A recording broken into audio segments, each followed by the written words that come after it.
பாசமும் மென்மையும் போல பெற்றோரின் உறவும் பாசமும் நினைத்தாலே மணக்கும். மாதா பிதா குரு தெய்வம் என்ற வார்த்தைக்கு இணங்க நமது சேனலின் பெயரும் தித்திக்கிறது. உங்கள் ஆன்மீக யூடியூப் சேனலின் பெயரும் ஜெய் கணேஷ் பெற்றோரை நேசி என்ற சிறப்பு உடையதாகும். அன்னையும் பிதாவும் முன்னறி தெய்வம், பெற்றோரை நேசிப்போம்.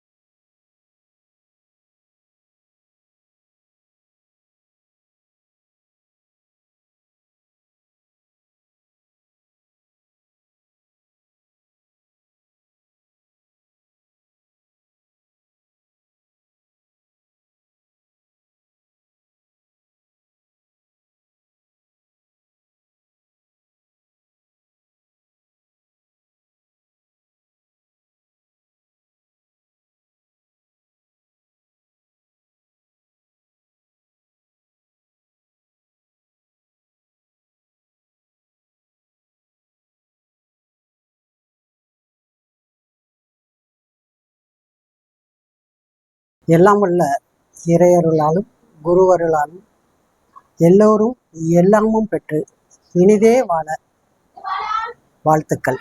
வாழ்க வளமுடன், வாழ்க வளமுடன், வாழ்க வளமுடன். வணக்கம் ஐயா. வணக்கம்.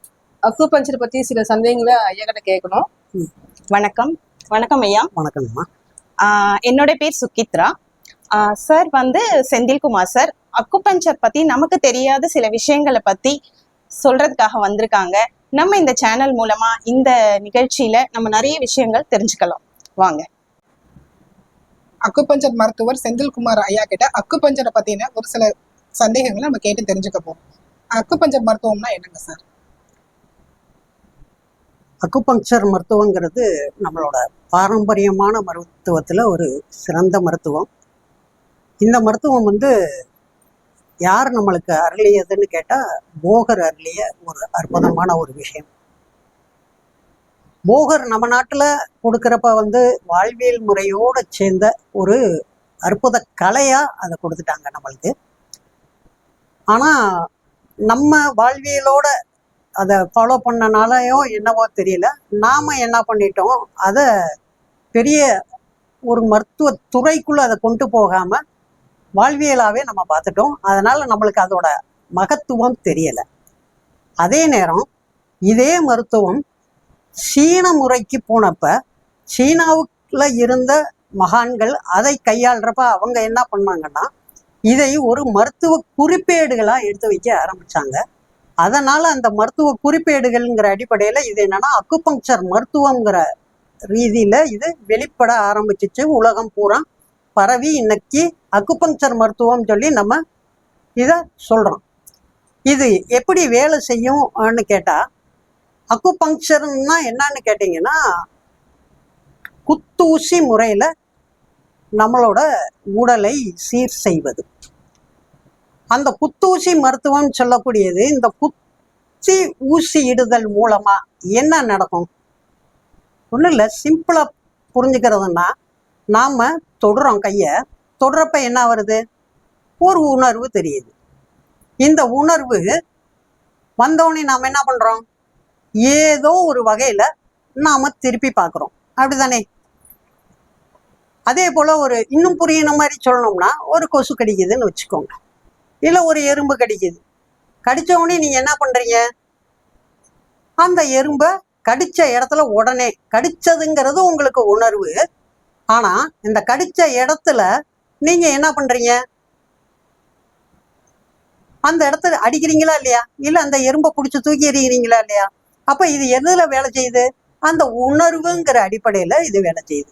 அதாவது ஒரு இடத்துல தொட்டோம்னா இன்னொரு இடத்துல விளைவு தெரியுது. அந்த விளைவை நாம என்ன பண்றோம்? உணர்றோம். சரியா? அப்படி உணர்றப்ப நம்மளுக்கு என்ன தெரியுது? அந்த ஒரு ரியாக்ஷன் ஏதோ ஒண்ணு நம்மளுக்கு புரியுது. அந்த வலி உணர்வா இருக்கலாம், இல்ல வேற ஏதாவது. அதே மாதிரிதான் இந்த குத்தூசி மருத்துவம்ங்கிறதுலயும் நம்ம என்ன பண்றோம்னா, உடல்ல துளையிடுவதன் மூலமாக, துளையிடுதல்னா எல்லா இடத்துலையும் பண்ணலாமா? இல்ல. ஏன்னு கேட்டா, உடல்ல வரையறைக்கப்பட்ட சில புள்ளிகள்னு சொல்லக்கூடிய விஷயங்கள் இருக்கு. அதை அக்கு புள்ளிகள்னு சொல்லுவாங்க. இதை நம்ம பாரம்பரியத்துல என்ன சொல்லுவோம்னா வர்ம புள்ளிகள்னு சொல்லுவோம். ஏன்னா வர்மத்தோட மருவு தான் அக்குபங்க்சர். அப்ப வர்மத்தில் இருந்து வந்த இந்த அக்குபங்க்சர் புள்ளிகளை நாம தொட்டு தூண்டுவதன் மூலமாகவோ இல்ல குத்தூசி மூலமாக தூண்டுவதன் மூலமாகவோ நம்ம உணர்வுகள் உடல் முழுவதும் கடத்தப்படும். அப்ப கடத்தப்படுறப்ப உடல்ல இருக்கக்கூடிய ஒவ்வொரு சக்தி ஓட்டமும் அந்தந்த நிலைகள்ல அந்தந்த உறுப்புகள்ல போய் தூண்டப்பட்டு அந்த தூண்டுதல் மூலமா என்ன பண்ணுதுன்னா இந்த உடல்ல உள்ள அனைத்து பிரச்சனைகளையும் நம்மளுக்கு என்ன பண்ணுது, இந்த உடல் தீர்த்து கொடுக்குது. இதை இன்னும் எளிமையா சொல்லணும்னா உணர்வுங்கிறத என்ன சொல்லலாம்னா, இதை ஆத்மீகத்துல சொன்னோம்னா உணர்வு என்பது இறைன்னு சொல்லலாம். அப்படிதானே? இறையை உணர மட்டும்தானே முடியும். அதே மாதிரிதான் இந்த அக்குபங்க்சருங்கிறதும் உணர்வு சார்ந்த ஒரு விஷயமாய் இருக்கும். இதை உணர்தல் மூலமாவே நம்ம என்ன பண்ணலாம்னா இந்த உடல்ல இருக்கக்கூடிய அனைத்து விஷயங்களையும் சீர் செய்யக்கூடிய மிக அற்புதமான ஒரு விஷயம். இப்படிதான் இந்த அக்குபங்க்சர் மருத்துவம்ங்கிறது வேலை செய்யுது. அருமையான விளக்கம் ஐயா. நன்றி. அக்குபஞ்சர் மருத்துவத்தால ஏதேனும் தீமைகள் இருக்குதா நம்மளுக்கு? அப்படி தீமைகள் பார்க்குற அளவுக்கு இங்க ஒன்றும் இல்லை. ஏன்னு கேட்டா இதை எப்படி சொல்லலான்னு கேட்டா, நம்ம பாரம்பரியத்துல அக்குபங்க்சரை சில பழக்க வழக்கங்கள் மூலமா கடைபிடிச்சிருப்போம். எப்படின்னு கேட்டா கோயில்கள்ல அக்னி சட்டி எடுத்திருப்போம். அப்படிதானே? ஆமாங்க. அந்த அக்னியை எடுத்தா கை சுடும்னு தெரிஞ்சு யாரும் எடுத்தாங்களா? இல்லை தானே? அப்ப அங்க ஏதோ ஒரு விளைவு இருக்கு, இறை விளைவு, ஏதோ ஒரு விளைவு இருக்குங்கிற அடிப்படையில தான் அந்த அக்னி சட்டி எடுத்தாங்க. அதன் விளைவாய் அங்க ஒரு மாற்றம் அவங்களுக்கு தெரிஞ்சது. அதே மாதிரிதான் இங்க நம்மளுக்கு குத்துறப்பையும் என்னன்னா அந்த உணர்வு வலிங்கிற ஒரு உணர்வை தவிர்த்து வேற எந்த விதமான பக்க விளைவுகளும் எதுவும் இது நம்மளுக்கு வரப்போறது இல்லை. ஆனாலும் சில நேரங்களில் என்ன நடக்கும்னு கேட்டா, நாம மருத்துவராய் சில வழிமுறைகளை சொல்லி கொடுப்போம். அந்த வழிமுறைகள் சொல்லி கொடுக்கறத யார் கடைபிடிக்கணும்? மருத்துவ பயனாளி கடைபிடிக்கணும். அந்த மருத்துவ பயனாளி கடைபிடிக்கக்கூடிய விஷயங்களில் தவறு ஏற்படும் பட்சத்தில் பெரியவங்க சொன்ன மாதிரி மருந்தும் விஷமும் ஒரே நேரத்தில் உட்கொண்டால் எது வேலை செய்யும்? அப்படிங்கிற மாதிரி ரெண்டையும் ஒரே நேரத்துல சரியான விஷயங்களில் நடந்துக்கிட்டு இருக்கையில இவங்க ஒரு தவறான பழக்க வழக்கங்களை கடைபிடிக்கும் பட்சத்தில் இங்க இது சில விளைவுகளை ஏற்படுத்ததான் செய்யும். இல்லையா? ஆனால் இவங்களோட தவறு எதுவும் இல்லாத பட்சத்தில் அங்க என்ன இருக்குது? எந்த விதமான பக்க விளைவுகளும் ஏற்படுவதற்கு இது இல்லை. ஏன்னு கேட்டா இதை ஏற்கனவே நான் சொன்ன மாதிரி இது பிரபஞ்சத்தோடு இணைந்த ஒரு அற்புதமான ஒரு துறை. அதுவும் இல்லாம இந்த புள்ளிகள் எங்கிருந்து நம்மளுக்கு வாங்கும்னு கேட்டா, சக்தியை எங்கிருந்து வாங்கும்னா காஸ்மிக்ல இருந்து தான் வாங்கும். அதாவது பிரபஞ்சத்துல இருந்து தான் நம்மளுக்கு வாங்கும். பிரபஞ்சம் என்னைக்காவது நம்மளுக்கு தீங்கு விளைவிக்குமா? இல்ல. பிரபஞ்சம் நம்மளுக்கு எல்லாமே கொடுக்கறதுக்கு தான் இருக்கு, எந்த தீங்கும் விளைவிக்காது. ஆனால் நாம செய்யக்கூடிய தவறு, அதாவது மனிதன் செய்யக்கூடிய தவறு தான் இங்க பக்க விளைவுகளே ஒழிய வேறு பக்க விளைவுகள் ஒன்றுமில்லை. உதாரணத்துக்கு ஜீவன்கள் அதோட இயற்கையான வாழ்க்கையை வாழுது, அதுகளுக்கு ஏதாவது பக்க விளைவு வருதா? அது எங்க ஆஸ்பத்திரிக்காவது போகுதா? இல்ல. தன்னைத்தானே சீரமைத்துக்கிறது. அங்க யார் வேலை செய்யறா? அங்க வேலை செய்யறதும் இதே இறைதான். நம்மளுக்குத்தான் தனி தேவைன்னு ஒண்ணு இருக்கு. மருத்துவம்ங்கிற ஒரு தேவை இருக்கிறனால நாம என்ன பண்றோம்னா சில ஆசாபாசங்களுக்கு கட்டுப்பட்டு சில தவறுகளை செய்வதனால அதன் மூலமாக சில விளைவுகள் கண்டிப்பாக வரும். அப்ப பக்க விளைவுகள் என்பது நாம செய்யக்கூடிய தவறுகளாலே ஒழிய மருத்துவத்தால் அல்ல. எந்த மருத்துவமும் பக்க விளைவுகளை ஏற்படுத்துவது இல்லை. அங்க மருத்துவ பயனாளியின் தவறே பக்க விளைவுகளை ஏற்படுத்தும். அப்ப அக்குபஞ்சர் மருத்துவத்தால என்னென்ன நன்மைகள் இருக்குன்னு சொல்லலாமாங்கய்யா? அக்குபங்க்சரோட நன்மைகள்னு பார்த்துட்டிங்கன்னா உங்களுக்கு என்னன்னா, ரொம்ப எளிமையான மருத்துவம். ரொம்ப எளிமையான மருத்துவம். ரொம்ப தேட வேண்டியதில்லை, அதுக்குன்னு சில எக்யூப்மெண்ட்ஸ் தேட வேண்டியதில்லை, நிறைய பொருள்கள் தேவையில்லை. நம்மளுக்கு கையில் என்ன இருக்கலாம்? வெறும் நம்மளோட கட்டை விரல்ல இருக்கக்கூடிய அந்த சின்ன நகம் போதும் நம்மளுக்கு என்ன பண்ணலாம், இந்த மருத்துவத்தை கையாளலாம். அப்படிங்கிறப்ப இது ஒரு பெரிய விஷயம். என்னன்னா எவ்வளோ பெரிய இக்கட்டான சூழல்கள்லையும் நம்மளுக்கு என்ன பண்ணலாம்னா, வெறும் கையை வச்ச எந்த பொருள் இல்லை, கை விரல் போதும். அப்படியும் இல்லை, ஒரு சின்ன பேனா எப்பயும் கையில் வச்சிருப்போம் தானே, பேனா முனை போதும். அப்படிங்கிறப்ப இந்த மாதிரி சில சூழல்கள்ல, இக்கட்டான சூழல்கள்ல கூட இந்த மருத்துவத்தை நம்ம என்ன பண்ணலாம், எளிமையாக கையாளலாம். அதுவே ஒரு பெரிய நன்மை தான் இதுல. ஏன்னா ஒவ்வொன்றுக்கும் என்ன தேவைப்படுது, ஒவ்வொரு மருத்துவத்துக்கும் சில விஷயங்கள் தேவைப்படுது, அப்படிதானே. இந்த மருத்துவத்துக்கு நம்ம நாடி பார்த்து தான் நம்ம பார்க்குறோங்கிறனால நம்மளுக்கு என்ன பார்க்க வேண்டியது இல்லை, வேற எந்த எக்யூப்மெண்ட்ஸும் பெருசா நம்மளுக்கு தேவைப்படாது. இருந்தாலும் நம்ம என்ன பண்ணலாம், சில விஷயங்களை, அதுக்குன்னு உருவாக்கப்பட்ட சில விஷயங்களை கொண்டு நாம் அந்த அக்குபங்சருங்கிற ஒரு விஷயத்தை நம்ம செய்கிறோம். இதை தவிர்த்து இதோட நன்மைகள்னு பார்த்தோம்னா, இதுல பக்க விளைவு இல்லைங்கிற ஒரு விஷயத்தை முதலே பேசணும். தென் இதுல என்னன்னு கேட்டா, நீங்க என்ன இதுக்காக, என்ன நோய்க்காக நீங்க வர்றீங்களோ அதை தாண்டியும் இது வேலை செய்யும். ஏன், நம்ம முதல்ல பேசின மாதிரி இது பிரபஞ்சம் சார்ந்த ஒரு விஷயம். பிரபஞ்சத்துல ஒரு இது மட்டுமா இருக்கு, அனைத்தும் பிரபஞ்சத்துல இருக்கு. அப்ப நாம எதுக்கு வந்திருப்போம்னா, ஒரு தலைவலின்னு வந்திருப்போம். ஆனா இந்த தலைவலி ஏன் வந்துச்சுங்கிற ஒரு காரணம் இருக்கும் இல்லையா, ஒரு விஷயம் இருக்கும். அந்த விஷயம் நம்ம வெளியே சொல்லாம இருந்திருப்போம் மருத்துவர்கிட்ட. ஆனா இவங்க நாடி பார்த்து அந்த நாடியின் மூலமா ஊசி துளை சிகிச்சை பண்றப்ப என்ன ஆகும், குத்தூசி சிகிச்சை செய்யறப்ப அது என்ன நடக்கும்னா, இவங்களை அறியாத, இவங்க சொல்லாத சில மருத்துவ நோய்களும் என்னாகும் அங்க தீருங்கிறது இந்த மருத்துவத்துல நம்மளுக்கு கிடைக்கக்கூடிய மிகப்பெரிய நன்மைன்னு சொல்லலாம். அதே போல என்னன்னா, பெருசா செலவு வைக்காத ஒரு மருத்துவங்க. என்னது, பெரிதாய் செலவு வைக்காத ஒரு மருத்துவம்.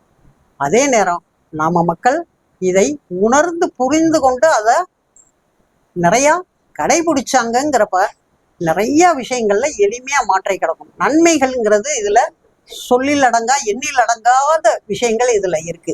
ஏன் பிரபஞ்சத்தை நான் திரும்ப திரும்ப பேசுறேன்னா, பிரபஞ்சத்தை எதுலையாவது அடக்க முடியுமானா கண்டிப்பாக அடக்க முடியாது.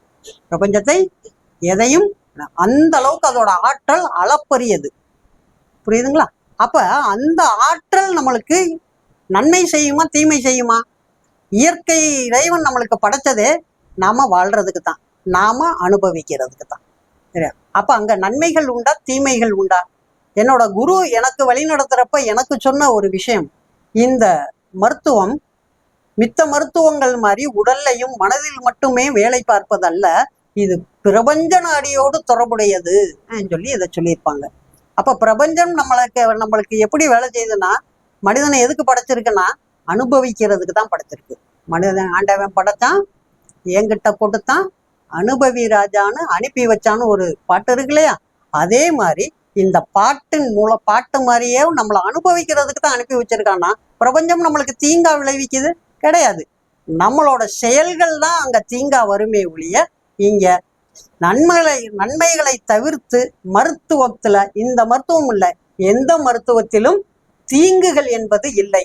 நம்மளோட தவறு தான் அங்க தீங்குகளா இருக்குமே ஒழிய, மித்த அனைத்தும் நன்மைகளாவே நம்மளுக்கு விளை. தெளிவான அருமையான பதில்கள் ஐயா. சொல்லுங்க. நன்றி சார். இந்த காலகட்டத்துல சிறியவங்கள்ல இருந்து பெரியவங்க வரைக்கும் சர்க்கரை வியாதி வருது. முன்காலத்துல எல்லாம் அப்படி கிடையாது. அக்குபஞ்சர் மருத்துவத்துல இதுக்கு தீர்வு இருக்கா? என்ன மாதிரி உணவு பழக்கம் அந்த மாதிரி எல்லாம் எடுத்துக்கிறோம்? எல்லாருக்கும் தேவையான ஒரு கேள்வி இது, நல்ல கேள்வி. ஏன்னா இன்றைய காலகட்டங்கள்ல நீங்க சொன்ன மாதிரி வயது வித்தியாசமே கிடையாது. 6 மாத குழந்தையில இருந்து 70-80 வயது நபர்கள் வரைக்கும் யாருக்கு வேணும்னாலும் பாகுபாடு இல்லாம இப்ப இந்த நீரிழிவுங்கிற ஒரு பிரச்சனை பெரிய பிரச்சனையா நம்மளுக்கு போயிட்டு இருக்கு. இதுக்கு தீர்வுன்னு பார்த்தோம்னா, நாம பாரம்பரியமா யோசிக்கிறப்ப இதை நாம என்ன பார்க்குறோம்னா, நீரிழிவுங்கிறத நம்ம ஒரு பெரிய நோயாவே நம்ம கருதலை. காரணம் என்னன்னு கேட்டா, நாம எடுத்துக்கிட்ட சாப்பாடு முறைகளும் உணவு முறைகளும் நம்மளோட பழக்க வழக்கங்களும் தான் இங்க என்ன இருக்குன்னா ரொம்ப மோசமான நிலைக்கு நம்மளுக்கு போய்கிட்டு இருக்கு. அப்ப நாம கடைபிடிக்க வேண்டியது என்னன்னு கேட்டா, நம்மளோட வாழ்வியல் முறை எப்படி இருக்கு,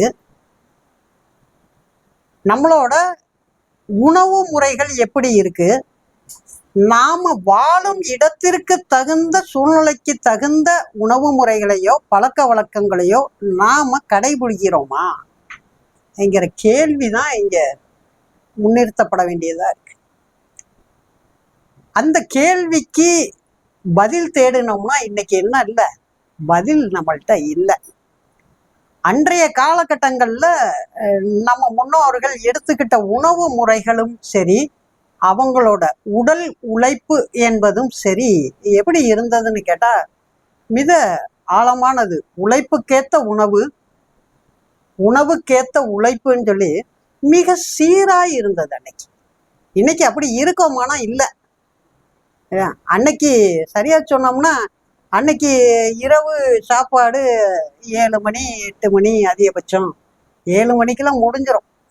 ஏன்னா என்னோட வாழ்வியல் முறையிலேயே அந்த மாதிரி என்னோட கிராமத்துல இருக்கிறப்ப என்னோட வாழ்வியல் முறையிலையும் எனக்கு எப்படின்னா அந்த 7 மணிக்குங்கிறக்குள்ளேயே நம்ம என்ன பண்ணிடுவோம்னா உணவை முடித்து தூங்க கிளம்பிடுவோம்.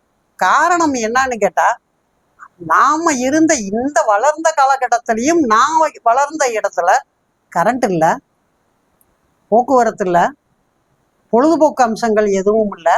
அப்படிங்கிறப்ப நான் என்ன கட்டாயத்துக்கு தள்ளப்பட்டேன், அந்த 7 மணினா 7 மணிக்கு உணவு முடியும். ஏன்னா கரண்ட் இல்லைன்னா அந்த இருட்டுக்குள்ள என்ன பண்ண போறோம்.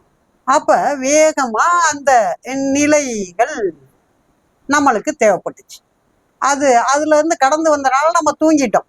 இன்னொன்று, கிராமத்துல விவசாயம்ங்கிறது ஒரு பிரதானமானது. அப்ப உடல் உழைப்பும் அந்த பகல் பொழுது பூரா உடல் உழைப்பும் அந்த அளவுக்கு மிக அதிகமாக இருந்தது. சரியா? அப்ப உடல் உழைப்பு இருக்கிறப்ப எனக்கு என்ன தோணும், நான் காலையில 3-3:30 எந்திரிச்சு என்னோட உழைப்பை நான் பார்க்க வேண்டி இருக்கும்.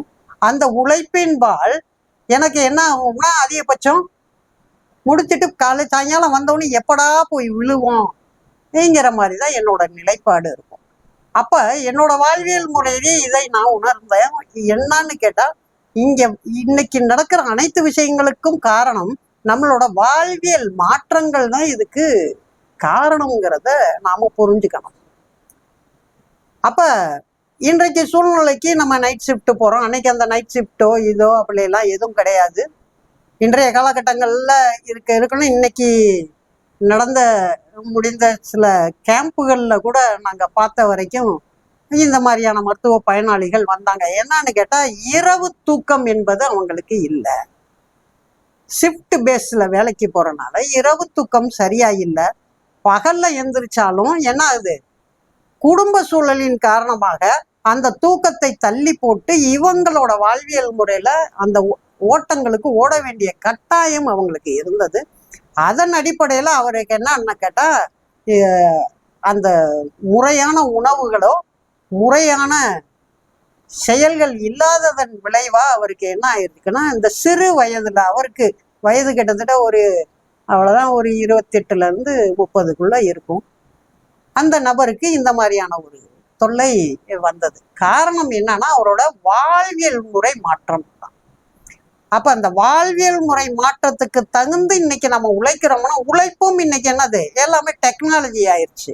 உடல் உழைப்பு பெரிதாய் இல்லை. அப்ப உடல் உழைப்பு பெரிதாய் இல்லாத காலகட்டத்துக்கு நம்மளுக்கு என்ன செய்ய வேண்டி இருக்குன்னா, டெக்னாலஜியை பயன்படுத்துறப்ப கூட உடல் உழைப்பு குறையுது. நாம அதை தாண்டிய அளவுக்கு அதிக உணவை உட்கொள்றோம். இன்னும் கேட்டோம்னா, இரவுல செமிப்பதற்கு மிக கடுமையான உணவுகளை இன்னைக்கு எடுத்துக்கிட்டு வரோம். அதுவும் இன்றைக்குள்ள இளைய சமுதாயம், வளரும் சமுதாயம் இன்னைக்கு என்ன பண்றாங்கன்னா, இந்த துரித உணவுகள்ங்கிற அடிப்படையிலையும் சரி, இரவு நேரம் அசைவம் எடுத்துக்கிறதுனாவும் இருக்கட்டும், இந்த மாதிரி வாழ்வியல் பழக்க வழக்கங்கள்ல நிறைய தவறுகள் ஏற்படுறது தான் இந்த நீரிழிவுங்கிற விஷயம் அதீதமா போறதுக்கு காரணமா நான் பார்க்கிறேன். ஏன்னா நான் அந்த பூமியில வாழ்ந்த காலகட்டங்கள்ல இருந்த மாதிரி இன்னைக்கு நான் சிட்டி லைஃபுக்குள்ள வந்ததுக்கு அப்புறம் எனக்கு இருக்கான்னு கேட்டா கண்டிப்பா இருக்க முடியல. அப்ப என்னோட உடல்லையே நடக்கக்கூடிய மாற்றங்களை நான் உணர்றேன். அப்ப காரணம் என்னங்கிறத ஆராயிறப்ப இங்க பிரச்சனை என்ன? உடல் இல்ல, நம்மளோட பழக்க வழக்கம், நம்மளோட பழக்க வழக்கம். இத சில மகான்கள் சொல்றப்ப என்ன பண்ணியிருப்பாங்க, சில பழக்க வழக்கங்கள் தான் நம்மளுக்கு பழக்கம்தான் என்ன ஆயிரும்னா நாளடைவுல வழக்கமாய் மாறிடும். அந்த வழக்கமா மாறிடுச்சுன்னா, பழக்கமா இருக்கிற வரைக்கும் மாற்ற முடியக்கூடிய விஷயம் வழக்கமா மாறிடுச்சுன்னா மாற்ற முடியாது. இதையே என்ன பண்ணுவான், டெய்லி இன்னைக்கு 12 மணி பிரியாணி கடை இருக்கிற மாதிரி நைட்டு 12 மணிக்கு பிரியாணியை சாப்பிட்டுட்டு உட்கார்ந்தோம்னா நம்ம உடல் எப்படி வலுப்படும்? பகல் முழுவதும் வேலை பார்க்குறோம், இரவுலையும் வேகமா தூங்காம இரவு 12 மணி வரைக்கும் உணவு எடுத்துக்கிறாம 12 மணிக்கு மேல உணவு எடுத்துக்கொள்ளக்கூடிய பழக்க வழக்கங்கள் மாதிரியான தவறுகள் நடக்கிறனாலதான் இந்த மாதிரியான நோய்க்குறிகள். இது மட்டும் இல்ல, நீரிழிவுன்னு மட்டும் இல்ல, நீரிழிவை தாண்டி இன்னைக்கு என்ன இருக்குன்னு கேட்டா, இந்த நீர் என்பதுதான் என்னன்னா உயிர் உற்பத்தி செய்யக்கூடிய விஷயம். நீர்ல இருந்துதான் உயிர் உற்பத்தி ஆகும். அது உயிர் சக்தியாக இருக்கட்டும், இல்லை இன்னொரு உயிரை உற்பத்தி பண்ணக்கூடியதா இருக்கட்டும். அப்ப அந்த உயிர் உற்பத்தி பண்றதே இங்க என்ன இது பாதிக்கப்பட்டிருது. அந்த உயிர் உற்பத்தி ஆகக்கூடிய அந்த சைக்கிளே டோட்டலா மாறுதுங்கிற பட்சத்துக்கு நம்மளுக்கு எப்படி இன்னைக்கு நிறைய தொந்தரவுகள் வர ஆரம்பிக்குது. முக்கியமா கேட்டோம்னா குழந்தையின்மை, ஃபெர்டிலிட்டி கேசஸ் நிறைய இன்னைக்கு வருது. காரணம், நீர் ஸ்தலம் நம்மளுக்கு சரியில்லை, நீரை கையாளும் விதம் சரியில்லை. நீர் இழிவு என்பது என்ன? உடலில் சார வேண்டிய நீர் உடலில் சாராமல் விரயமாவதே நீர் இழிவுன்னு நாம சொல்றோம்.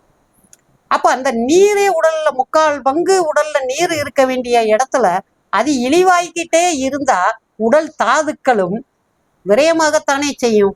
அப்ப உடல் தாதுக்கள் விரயமாகும் பொழுது நம்மளோட தொந்தரவுகள் எப்படி தீரும்? எப்படி நாம ஸ்ட்ரென்த்தா இருப்போம்? கண்டிப்பா அந்த சோர்வு வர்றப்ப என்ன ஆகுது, அவங்களுக்கு கிறுகிறுப்பு வருது, சோர்வு வருது, இன்னும் பல வியாதிகள், நீரிழிவின் தொடர்ச்சியாய் பல வியாதிகள்.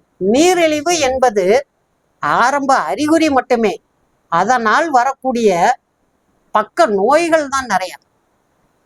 நீரிழிவை நோயா பார்க்க வேண்டிய அவசியம் இல்லை.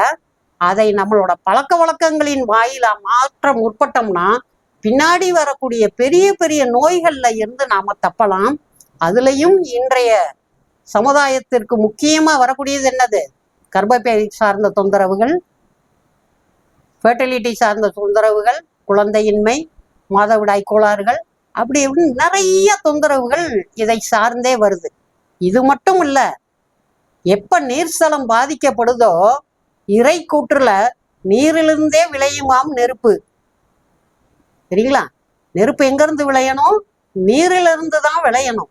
அப்ப நீரிலிருந்து விளையக்கூடிய நெருப்பு இங்க எப்படி வரும்? நெருப்பு இல்லைன்னா நீங்க சாப்பிட்ற சாப்பாடு எப்படி ஜீரணிக்கும்? அப்ப நீரும் நெருப்பும் சரியில்லைங்கிறத நாம எப்படி நம்ம உடலோட பொருத்தி பார்க்கலாம்னா, நீருக்கு நீங்க சிறுநீரகம்னு எடுத்துக்கிட்டீங்கன்னா, சிறுநீரக பாதிக்கப்படுறப்ப என்ன வருது? நீரிழிவால் சிறுநீரகம் பாதிக்கப்படுதுன்னா நம்மளுக்கு எங்க பாதிப்பு வருது? இருதய அடைப்பு வரும். ஏன்? சிறுநீரகம் என்பது ஒரு சுத்திகரிப்பு மையம். அந்த சுத்திகரிப்பு மையம் சரியாக செயல்படலைன்னா என்ன ஆகும்னு கேட்டா இருதயத்துல அடைப்புகள் ஏற்படும். அந்த அடைப்புகள் மூலமா என்ன ஆகும்? அடுத்த நிலையில அடைப்புகள் ஏற்பட்ட இரத்த ஓட்டம் சரியா இருக்குமா? 3/4 பங்கு நீரால் ஆனது ரத்தம் தானே. ரத்தம் மட்டுமா? உடல்ல உள்ள அனைத்து நீர்களும்.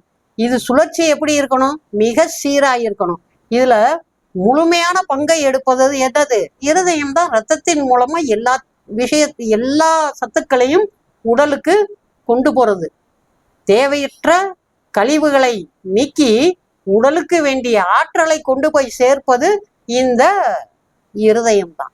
இந்த இருதயத்தில் குறைபாடு ஏற்படும் பொழுது நம்மளுக்கு என்ன ஆகும்? அடுத்தடுத்து இந்த சுற்றாட்டம் இங்க அடுத்த என்னது, அந்த குறைபாடு கூடுதல் குறைதல் தான் நம்ம என்ன சொல்றோம்? ப்ரெஷர்னு சொல்றோம். அப்ப அந்த ப்ரெஷருக்குன்னு சொல்லி அதிகமா மருந்து மாத்திரைகள் எடுக்கிறப்ப அது எதை பாதிக்கும்? காரணம் யாரு? நீர். அப்ப நீரை கவனிக்கணுமா, இந்த நெருப்பை கவனிக்கணுமா? இருதயம் என்பது நெருப்பு, சிறுநீரகம் என்பது நீர். அப்ப இருதயத்துல ஒரு பாதிப்பு வருதுன்னா இங்க நாம எதை பார்க்கணும்? நீர் தான் காரணம். நீரிலிருந்து விளையுமாம் நெருப்புன்னு நம்ம பேசியிருக்கோம். அப்ப நீரை தானே நாம பார்க்கணும். நீரை நாம பார்க்கலைன்னா, சரியா பார்க்கலைன்னா இந்த நெருப்பு எப்படி சரியா இருக்கும்?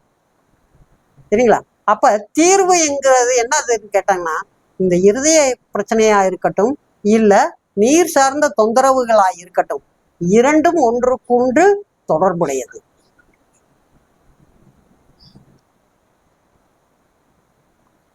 ஐயா, அக்குபஞ்சர் மருத்துவத்துல உணவே மருந்துன்னு சொல்றாங்கல்ல, அதை பத்தி கொஞ்சம் விவரமா சொல்லுங்க. இது நானும் எனக்கும் இந்த கேள்வியில ரொம்ப நாள் இதுக்கு ஒரு விளக்கம் மக்கள்கிட்ட போய் சேரணுங்கிற ஒரு ஆர்வம் இருந்தது. என்னன்னு கேட்டா, இன்னைக்கு தெரிந்தோ தெரியாமலோ அக்குபஞ்சர்னா அது வலி நிவாரணத்துக்கான ஒரு மருத்துவம் மட்டுமே. அதே போல அது அதெல்லாம் வேற மருந்துகளோ இதோ எதுவும் கிடையாது, உணவு மட்டும்தான்ங்கிற ஒரு விஷயத்தை பிரதானப்படுத்திக்கிட்டு வர்றாங்க. அப்படி ஒரு விஷயம் இருக்கிறதா எனக்கு தோணலை. என் அறிவுக்குட்பட்டு எனக்கு அப்படி தோணலை. ஏன்னு கேட்டா, உணவு வேலை செய்யாத இடத்துல கண்டிப்பா அந்த ஒரு தூண்டுதல் வேணும்னா அந்த மறு உந்துங்கிற ஒரு மருந்து கண்டிப்பா வேணும். அது இல்லாம இருக்காது. என் உடல் நல்லா எனக்கு வேலை செய்யுதுங்கிற பட்சத்துக்கு எனக்கு என்ன தேவையில்லை? மருந்து தேவையில்லை. அப்ப நான் உடலை சரியா வச்சிருக்கேன், நான் ஒரு நல்ல உழைப்பாளியா இருக்கேன், எனக்கு டயத்துக்கு பசிக்குது, என்னால எல்லா விஷயங்களும் சீரா இருக்க முடியுதுங்கிற பட்சத்துக்கு எனக்கு என்ன தேவையில்லை? எனக்கு இது தேவை கிடையாது. எது தேவை கிடையாது? மருந்து தேவை கிடையாது. சரியா? இது ஏற்கனவே பல குறள்கள்லையும் பல பெரியவர்கள் நம்மளுக்கு என்ன பண்ணியிருக்காங்க? நிறைய விளக்கி சொல்லி இருக்காங்க. அப்படிதானே? அப்ப இங்க மருந்தன வேண்டாமாம் யாக்கைக்கு சொல்லியிருக்காங்க இல்லையா? குறள் எவ்வளவு அற்புதமான குறள். அப்ப இந்த உடலுக்கு மருந்து வேண்டாம். எப்ப வேண்டாம்? என்னோட உடலுக்கு வேண்டியது வேண்டாததுன்னு பார்த்து என்னால சாப்பிட தெரியணும். அதற்கு தகுந்த உழைப்பு இருக்கணும். அதற்கு தகுந்த பழக்க வழக்கங்கள் இருக்கும் பட்சத்தில் எனக்கு என்ன தேவையில்லை? இந்த மறு உந்து தேவையில்லை. உந்துதல் தானே அது, மறு உந்துதல் தான். அப்படிதானே? அப்ப இங்க உணவு மருந்துன்னு சொல்ற விஷயம் அக்குபஞ்சர்ல இது மட்டும்தான்ங்கிறது கிடையாது. எந்த மருத்துவமா இருந்தாலும் அந்த மருத்துவத்துல என்ன தேவை? உணவு கண்டிப்பா ஃபாலோ பண்ணணும். அது போக என்ன தேவைப்படும்? மருந்தும் தேவைப்படும். அது போக நம்மளோட பழக்க வழக்கங்கள்லையும் நம்மளோட மாற்றம் கண்டிப்பாக வேணும். அப்ப அந்த மாற்றம் இல்லாத பட்சத்தில் இங்க என்ன பண்ணாது? ஆனா இந்த அக்குபஞ்சரோட இன்னொரு சிறப்பு என்னன்னு கேட்டா, சுவை மருத்துவம்னு இதுல ஒரு விஷயம் இருக்கு. நம்மளோட மருத்துவ மாணவர்களுக்கு நாம இந்த சுவை மருத்துவம்ங்கிற ஒரு விஷயத்தையும் கற்றுத்தந்துக்கிட்டு இருக்கோம். அப்ப இந்த சுவை மருத்துவம் ஏன் கற்றுத்தந்தோம்னா, என்ன உணவுல என்ன மாதிரியான குணாதிசயங்கள் இருக்கு, என்ன மாதிரியான தாது இருக்கு, என்னென்ன சுவை உடல்ல என்னென்ன மாற்றத்தை ஏற்படுத்தும், என்னென்ன உணர்வுகளை ஏற்படுத்தும், என்னென்ன பக்க விளைவுகளை ஏற்படுத்தும். உதாரணத்துக்கு சொன்னோம்னா, உப்பு போட்டு சாப்பிடுன்னு சொல்லுவோம். எதுக்கு சொல்லுவோம்? உப்பு போட்டு சாப்பிடுன்னு எதுக்கு சொல்லுவோம்? ரோசம் இல்லாத நபர்களை உப்பு போட்டு சாப்பிடுப்பான்னு சொல்லுவோம். இல்லாட்டி என்ன கேள்வி கேட்போம்? கொஞ்சம் நீ உப்பு போட்டு சாப்பிட்றதே இல்லையாங்கிற கேள்வி கேட்போம். அப்படிதானே? அப்ப இந்த உப்பு என்பது எதை தூண்டுது? உடல்ல என்ன உணர்வை தூண்டுது? அங்க ரோசம்ங்கிற ஒரு உணர்வு இருக்கு இல்லையா? அப்ப உப்புங்கிறது சுவை தானே. அப்ப இந்த சுவை நம்ம உடல்ல ஒரு மாற்றத்தை ஏற்படுத்ததானே செய்யுது. அப்ப சுவை மருத்துவம்ங்கிறதும் இங்க என்ன பண்ணுதுன்னு கேட்டா நம்மளோட உடலை நிறைய நிலைகள்ல நம்மளுக்கு மாற்றத்தை ஏற்படுத்ததான் செய்யுது. எந்த சுவை கூடினாலும் குறைந்தாலும் அது நம்மளுக்கு என்ன பண்ணும்? ஏதோ ஒரு விளைவை ஏற்படுத்தும். அப்ப அதை நம்ம உடலுக்கு தகுந்தும் சீதோசன நிலைக்கு தகுந்தும் அதை சமநிலைப்படுத்தி வாழ்வதற்கு நாம கத்துக்கிறோம். அப்படி சமநிலைப்படுத்தி வாழ்வதற்கு நாம இந்த உணவுங்கிற ஒரு கான்செப்டை நாம வச்சிருக்கோம். இது நாளடைவுல இப்படியே சொல்ல சொல்ல சொல்ல சொல்ல என்ன ஆயிடுச்சுன்னா, இந்த மருத்துவம் உணவே மருந்துங்கிறத பெரிதாய் சொல்லுது. சரி, உணவே மருந்துதான், இல்லைன்னு சொல்லல. ஆனால் ஒரு குறிப்பிட்ட லெவலுக்கு மேல நோய் அதிகமான நிலையில நீங்க வர்றாங்க, அவங்களுக்கு அந்த உணவை ஜீரணிக்கிற பண்பே அவங்களுக்கு இல்லை.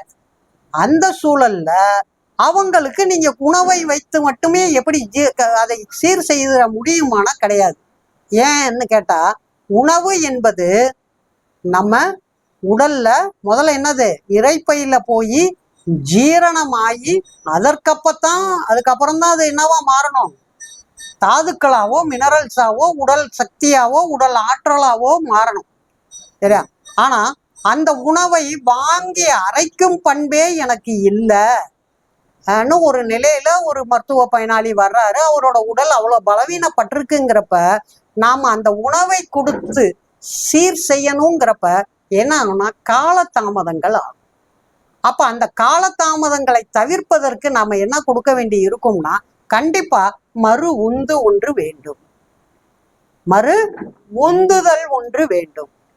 அந்த மறு உந்துதல் ஏன் மருந்துக்கும் உணவுக்கும் என்னன்னா, உணவு தான் மருந்தா நீங்க நம்ம சொல்லிக்கிட்டு இருக்கோம்.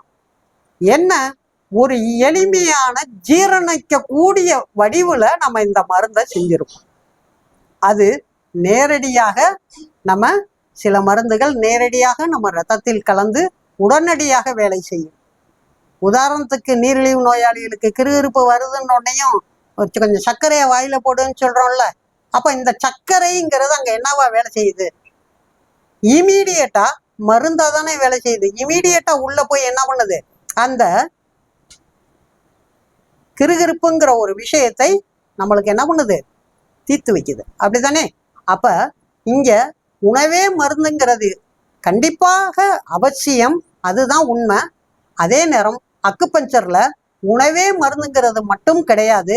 அக்குபஞ்சர்ல என்னென்ன எல்லாம் இருக்குன்னு கேட்டா, சுவாச பயிற்சி இருக்கு, யோக பயிற்சி இருக்கு, ஹெர்பல் தெரப்பின்னு சொல்லக்கூடிய மூலிகை மருத்துவம் இருக்கு. இது போல அனைத்து விஷயங்களும் இதுல என்ன இருக்கு? இதுல இந்த கலந்த ஒரு ஒருங்கிணைந்த மருத்துவம் தான் இந்த அக்குபங்சர். இது உணவே மருந்துன்னு உணவை மட்டுமே பிரதானப்படுத்துவது இல்லைங்கிறத இந்த காணொளி வாயிலா எல்லாருக்கும் தெளிவுபடுத்த நான் விரும்புறேன். இறுதியான ஒரு கேள்விங்க ஐயா. சொல்லுங்க. இந்த காலகட்டத்துல ஆண்களும் சரி பெண்களும் சரி உடல் பருமனால ரொம்ப அவதிப்படுறாங்க. அதுக்கு என்ன தீர்வு? உடல் பருமன் ஏற்கனவே இது வரைக்கும் பேசின விஷயங்களுக்கும் சுவைக்கும் இது ரொம்ப பொருந்தும். உடல் பருமன் எதனால வருது கேட்டா, நம்ம உடலுக்கு பருமன் வருதுன்னா இங்க என்னன்னா தசை பெருக்கம்னு எடுத்துக்கலாமா? அப்படிதானே? இந்த தசை பெருக்கம்னு எடுத்துட்டா என்ன இங்க இதுல நீங்க என்ன புரிஞ்சுக்கலாம்னா, தசை பெருகிருச்சு, ஆனா தசையே அடுத்த நிலைக்கு அது போகல, தசை அடுத்த நிலைக்கு மாறல.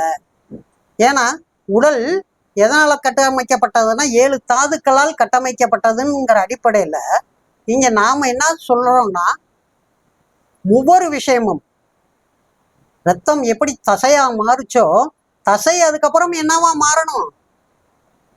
கொழுப்பாய் மாறணும். கொழுப்பு என்னவா மாறணும்? எலும்பாய் மாறணும். இந்த மாதிரி ஒவ்வொரு நிலையிலையும் இந்த உணவு என்பது அடுத்த நிலைக்கு போகணும். அதே மாதிரி இந்த உணவால் உருவாக்கப்பட்ட விட்டமின்ஸாக இருக்கட்டும், மினரல்ஸாக இருக்கட்டும், இந்த தாதுக்களை உருவாக்குதுன்னா இந்த தாதுக்களும் இன்னொன்றாய் மாறணும். நம்ம உடலே 50 கூட்டு தானே. உடல்ல நெருப்பு மட்டும் இருந்தா உடல் தாங்குமா? மண்ணு மட்டும் இருந்தா அவனை என்ன சொல்லுவான்? மண்ணு மாதிரி இருக்கான்னுவோம். சுறுசுறுன்னு இருந்தா என்னடா நெருப்பா சுத்திக்கிட்டு இருக்கான், காத்தா சுத்திக்கிட்டு இருக்கான்னு சொல்றோம். அப்படித்தானே? அப்ப எல்லாமே ஒரு சமநிலையில இருக்கணும் தானே. ஒண்ணு இன்னொரு நிலைக்கு மாறணும் தானே. ஒண்ணு அதாவே இருந்துடக்கூடாது தானே. அத மாதிரிதான் இந்த பருமன், உடல் பருமன்லையும் இந்த தசை என்பது என்ன ஆகல, நம்மளுக்கு அடுத்த நிலைக்கு போகல. தசையே என்னவா மாறணும்? கொழுப்பா மாறணும். கொழுப்பு தான் எலும்பா மாறணும். தசை பலம் இல்லைன்னா எலும்பு பலம் இல்லை.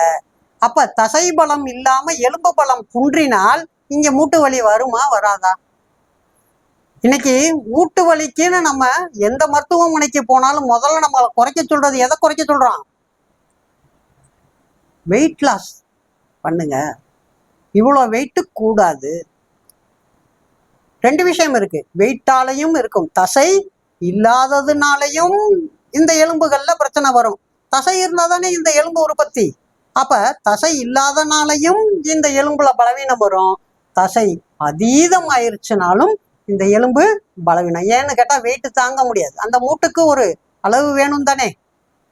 மூட்டுக்கு ஒரு அளவு தானே அதால வெயிட்டு தாங்க முடியும். அளவு கடந்த வெயிட்டு தூக்குறப்ப அது என்னவாகும்? நாளடிவுல தேங்க தான் செய்யும், அது தேய தான் செய்யும்.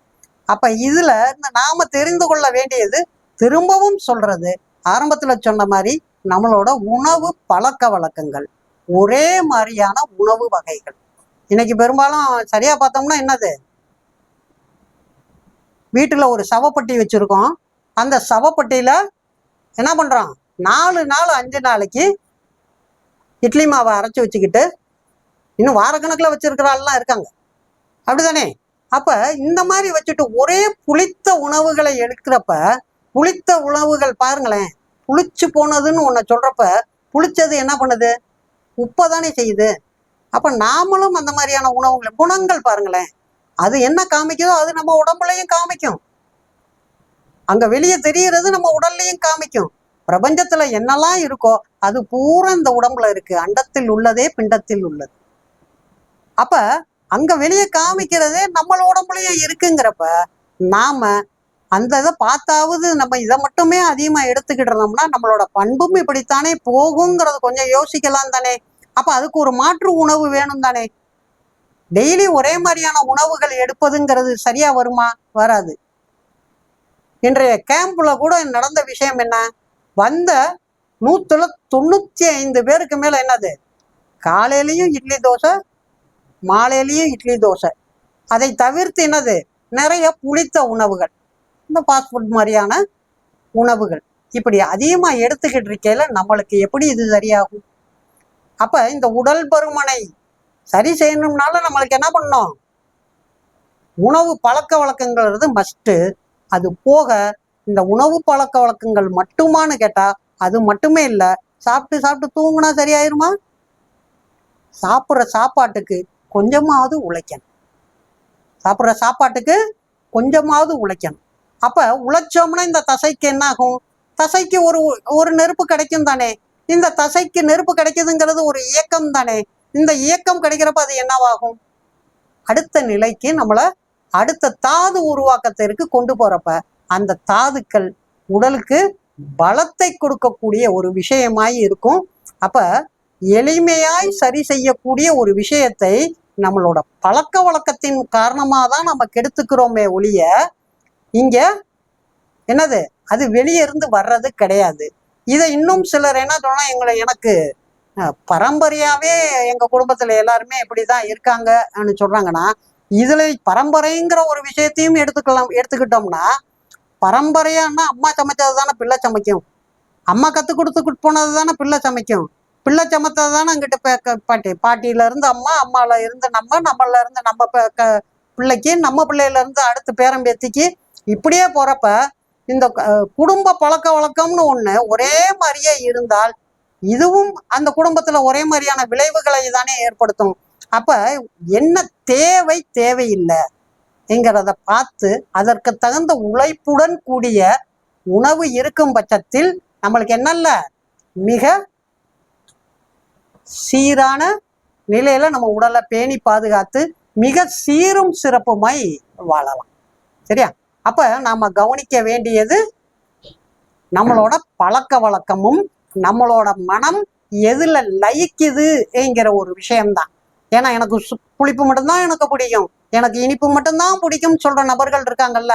அப்ப எதை ஒன்று மிகுதியாய் எடுத்தாலும் அது நம்மளுக்கு என்ன பண்ணும், ஒரு விளைவை ஏற்படுத்ததான் செய்யுங்கிற ஒரு நிலையை நாம புரிஞ்சுக்கணும்.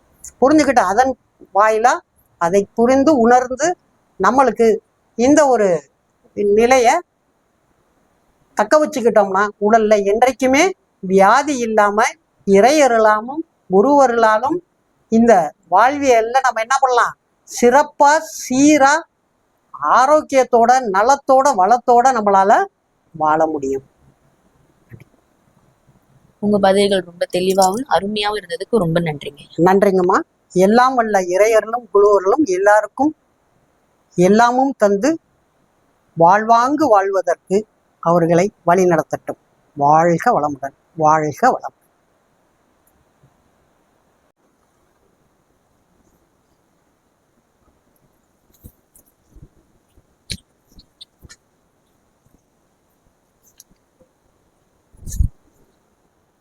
ஐயா நிகழ்ச்சி வந்து சாரி வணக்கம். வணக்கம் ஐயா. வணக்கங்கம்மா. Sorry, one more. செந்தில்